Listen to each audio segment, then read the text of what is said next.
Les situations que nous sommes en train de traverser comme habitants de l'Est de la République démocratique du Congo, une zone en proie à l'insécurité ont quel incident sur sa santé mentale? La ville de Goma est-elle un milieu favorable?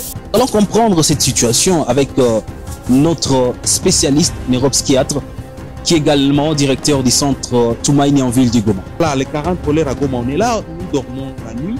On ne sait pas quand est-ce qu'on va entrer, surtout quand il y a la pluie par exemple.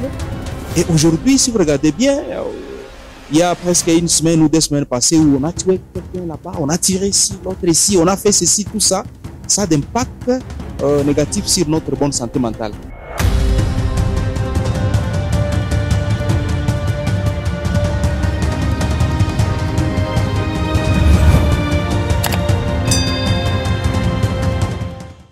Voilà donc les préoccupations pour cette émission. Nous allons recevoir Orphée Badibanga, qui est neuropsychiatre.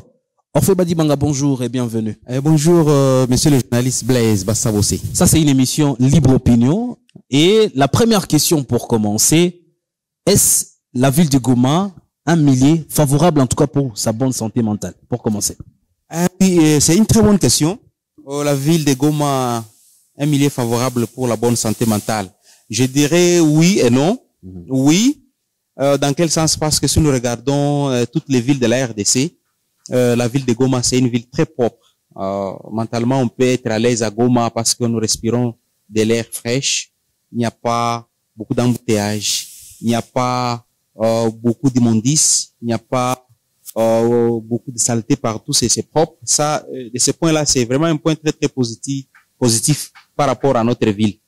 Mais je dirais non, aujourd'hui, par rapport au contexte sécuritaire qui fait que on n'est pas vraiment tous en bonne santé mentale, vu tout ce que nous sommes en train de vivre dans cette ville et vu ce qui se passe chez nous à l'est de la République démocratique du Congo, dans la province du Nord Kivu, à l'est en général et en particulier dans notre province du Nord Kivu. Donc je dirais que on n'est pas vraiment tous en bonne santé mentale. Parce que nous sommes en train de parler des faits sociaux, quels sont les éléments qui illustrent cela? Et voilà, je vais vous donner exemple aujourd'hui. On est là, vous regardez de l'autre côté la route Ruchuru, Kiwanja, ça va vers Grand Nord, Kanyabayonga, c'est une route qui est fermée. La route Bunagana, de l'autre côté, c'est presque cette route qui est fermée. Vous savez qu'il y a beaucoup d'opérateurs économiques aussi qui faisaient passer l'air bien de l'autre côté. Maintenant, ça ne passe pas. Il y a des gens qui faisaient leur petit commerce un peu par-ci, par-là, et ça ne passe pas. Vous savez, ces gens, il y en a beaucoup aussi. Peut-être, exemple, quelqu'un qui a pris un crédit à la banque je donne un exemple, de $10 000, parce qu'il fait le commerce Bunagana-Goma. Tout d'un coup, on ferme la frontière, on ferme la route Bunagana-Goma. Et ce monsieur ne sait pas rembourser l'argent à la banque. L'impact d'abord sur sa santé mentale, ce monsieur ne peut pas bien dormir. Ce monsieur peut avoir les maux de tête. Et ce monsieur aura beaucoup de problèmes de santé, ce qu'on appelle les problèmes psychosomatiques. Il peut développer le diabète, il peut développer l'hypertension artérielle. Voilà, ça c'est du point de vue sanitaire. Mais regardez, maintenant, du point de vue sécuritaire, ce qui se passe chez nous aujourd'hui. La guerre du M23. Avec les M23, il y a les Nalou et les autres du côté du Grand Nord. La question 40 voleurs à Goma. Voilà, les 40 voleurs à Goma. On est là, nous dormons la nuit. On ne sait pas quand est-ce qu'on va entrer, surtout quand il y a la pluie, par exemple. Et aujourd'hui, si vous regardez bien, il y a presque une semaine ou 2 semaines passées où on a tué quelqu'un là-bas, on a tiré ici, l'autre ici, on a fait ceci, tout ça. Ça a d'impact négatif sur notre bonne santé mentale. Tous, on est là, on s'est dit, bon, c'est la nuit, on ne sait pas si demain, je vais bien me réveiller. Si, par exemple, les voleurs venaient, parce que si je n'ai rien dans la maison, ils vont tirer sur moi, ils vont faire quoi? Ça, c'est quelque chose, un phénomène d'insécurité qui se passe ici, et chez nous, qui fait que beaucoup de gens ne sont pas vraiment en très bonne santé mentale. Des faits qui semblent être aussi externes à la personne. Mais déjà, lorsque vous êtes en contact avec de telles situations, quels sont les comportements déjà que vous commencez à adopter? Voilà. Et quels sont d'abord les comportements que nous essayons d'observer à Goma, mais qui sont liés à une mauvaise santé mentale? Voilà. Je vais vous donner un exemple. C'est une très bonne question. Je vous donne l'exemple. Nous prenons la partie, notre partie, c'est Bouéné, c'est quelle partie? C'est la partie nord. Voilà, la partie nord de la ville, Bouéné. Moi, j'ai toujours dit, chaque jour, je me dis, les jours où je vais rencontrer les autorités provinciales, et je pourrais leur donner un plan pour l'encadrement des jeunes à Bouéné. Pourquoi? Parce que si vous regardez, la majorité des gens de Bouéné, parce que ce qu'il faut savoir, c'est que dans de grandes villes, les gens habitent souvent leur direction. C'est-à-dire, les gens de Rutshuru, les gens de Kiwanja, les gens de Kanyabayonga, Kirumba, Butembo, Beni, beaucoup habitent cette route parce que c'est là où ils viennent. Les gens de Massissi et autres habitent Ndoche parce que la partie ouest. Voilà, vous comprenez. Mais la plupart des gens qui habitent Bouéné, ce sont les gens qui avaient leurs champs à Beni, à Oicha, à Kamango, à Nobili, je sais pas, à Kanyabayonga, à Rutshuru et par-ci par-là, et que l'événement des Nalu, ces gens qui tuent, qui massacrent les gens de l'autre côté, les gens peut-être ont fui. Ils ont laissé leurs champs, ils ne savent pas travailler, ils disent non, non, on doit aller s'habiter à Goma. À Goma, on reste où? Oui, j'ai mon frère qui habite Bouéné, je peux aussi chercher peut-être une maison à Bouéné où je peux louer, une maison de $20, $50 par exemple. La personne n'a pas un travail. Il va se retrouver dans la ville de Goma. Vous savez, Goma, kuna shamba, comme on le dit en Swahili. Il faut se débrouiller d'une part et d'autre. La personne a d'enfants. La personne avait peut-être des bêtes de l'autre côté. Mais il ne sait pas subvenir à ses besoins ici à Goma. Qu'est-ce qui va se passer avec cette personne? C'est ce qui fait que, quand vous regardez bien, à Bouéné, les gens sont tendus. Les gens sont très nerveux. Il y a une situation comme ça, les gens se soulèvent. C'est un mécontentement. Ces gens, ils sont vraiment traumatisés. Ils ont vu comment on a tué. Ils ont vu comment on a violé. Ils ont vu comment on a pillé. Ils se retrouvent à Goma. Ils n'ont rien. Ils n'ont pas du travail. Peut-être les revenus qu'ils ont, c'est peu par rapport à ce qu'ils recevaient comme revenus au champ, au village de l'autre côté. Comment ces gens peuvent se comporter? C'est pourquoi, vous voyez, on dit ces gens, non, Abouéné, Batouanakwaka, Makali, non, non. C'est un comportement qui montre ce que ces gens sont en train de vivre comme comportement. Ça, c'est vraiment un fait. Un comportement que je vous montre. Et qu'est-ce que ces gens vont faire? Ils vont se donner à la prise peut-être d'alcool, la prise de drogue. Quand on a bu, qu'est-ce qu'on fait? On a un autre comportement apparemment antisocial. Et ces gens pareils, on ne peut pas les arrêter. Il ne faut pas arrêter, amener en prison. Non, il faut écouter. Faites l'écoute active de cette personne-là pour comprendre pourquoi tu as ce comportement. Si vous écoutez ces gens, ils vous diront beaucoup de choses. Et c'est pourquoi j'ai dit avec les autorités, nos autorités, c'est qu'on pouvait avoir un autre plan, on pouvait avoir une autre manière d'encadrer les jeunes qui se trouvent dans cette partie. Ça, ce n'est qu'un exemple. Un exemple. Alors, voilà. Comment vous aider ces gens à revenir sur la bonne raison?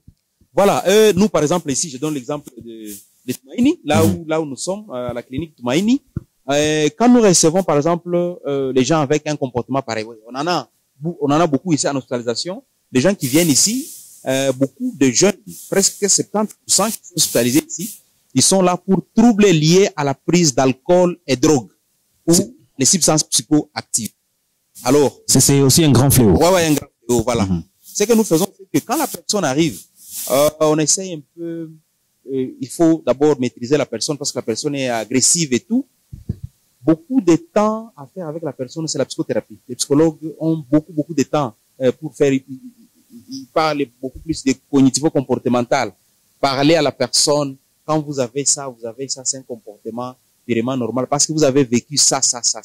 Mais le fait de prendre ça, ce n'est pas une solution. Vous pouvez prendre, si la personne reconnaît au moins que, voilà, les événements traumatisants que j'ai vécus m'ont poussé à prendre ça parce que beaucoup disent, pour oublier, il faut que je prenne un peu l'alcool. Pour bien dormir, il faut que je prenne un peu l'alcool, que je prenne les diazépams, que je prenne telle ou telle drogue. Si la personne comprend, ce que nous faisons comme thérapie, c'est vraiment faire comprendre à la personne que les gens comprennent d'abord eux-mêmes les symptômes.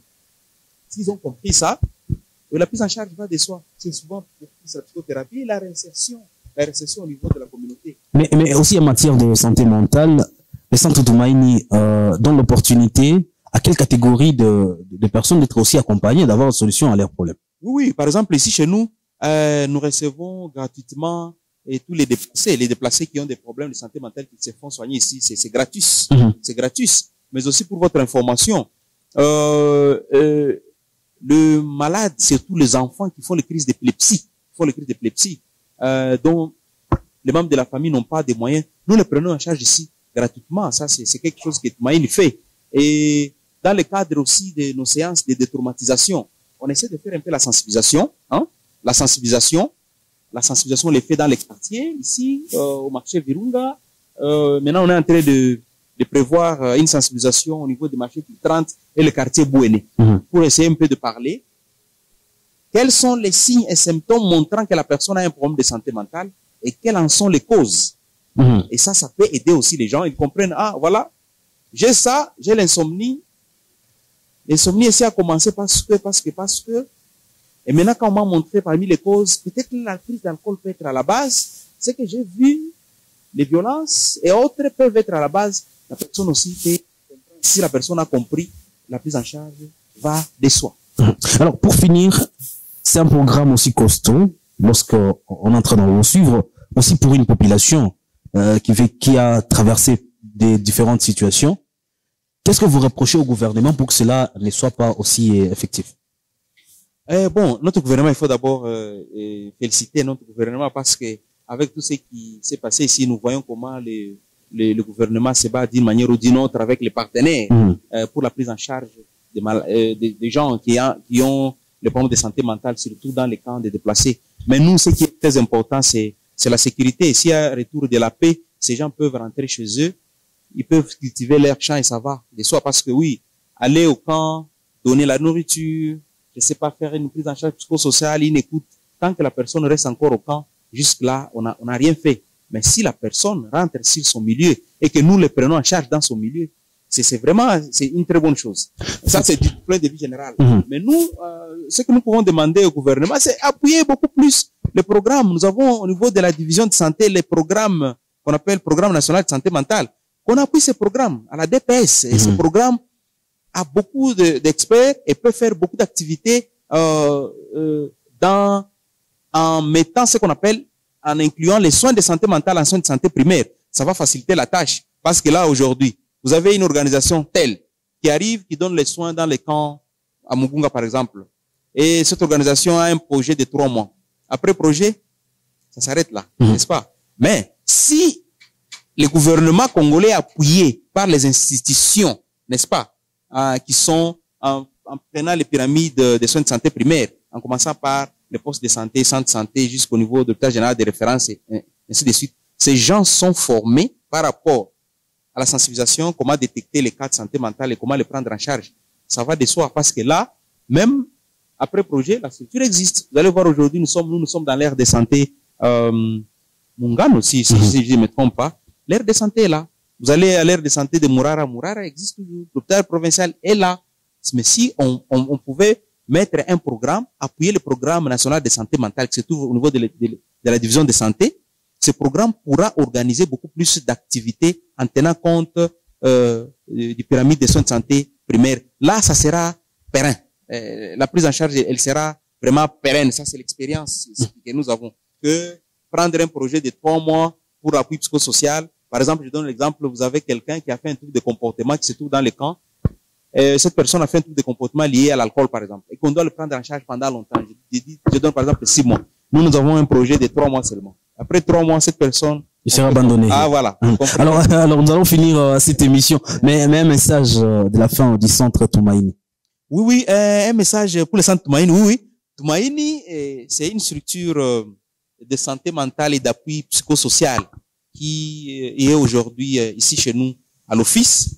Nous avons les activités au niveau de Tumaini d'abord, qui consistent, on fait la consultation neuropsychiatrique, nous faisons l'hospitalisation, nous avons les médico-techniques comme l'EEG, on fait l'électroencéphalogramme, mais nous avons un grand service, c'est le service de psychothérapie et sociale. Ce service qui nous aide beaucoup plus à écouter les malades, à orienter les gens, à réinsérer les gens au niveau de la communauté. Mais un grand travail que nous faisons aussi, c'est au niveau de la communauté. C'est-à-dire au niveau de la communauté, nous faisons beaucoup plus de sensibilisation. Nous faisons aussi beaucoup plus de visites à domicile avec des malades. Bientôt, merci beaucoup. Nous voulons faire aussi des sensibilisations des masses, comme on le fait dans les églises, nous le faisons dans les marchés pour essayer de faire comprendre les gens que la santé, tous on a le problème de santé mentale, mais à des degrés différents. mais tous on n'est pas malade mental, mais tous on a les problèmes de santé mentale. Que les gens ne pensent pas que les problèmes de santé mentale, c'est la maladie mentale, comme on le dit, non, non. On a tous les problèmes de santé mentale, parce que si vous remarquez, on a beaucoup de cas d'insomnie, gens ne trouvent pas sommeil, tout de sommeil. On a beaucoup de cas, des maux de tête. Quand vous allez dans les hôpitaux généraux, ici, on va vous dire que maintenant, il y a comme une épidémie de l'hypertension, même chez les jeunes. Quelqu'un à 30 ans déjà hypertendu. Quelqu'un à 30 ans, 35 ans déjà diabétique. Ça, c'est le troubles psychosociaux. Et tout ça, nous pouvons le prévenir. Parmi les activités que nous faisons, nous avons aussi la prévention. La prévention pour éviter que les gens, mais aussi la prise en charge. Et les gens qui viennent ici ne sont pas dessus. Important en tout cas de consulter son médecin pour sa bonne santé, surtout son médecin pour sa santé mentale. Mesdames, messieurs, merci à vous de l'avoir suivi. Cette émission Libre Opinion et on se retrouve très prochainement avec le même plaisir.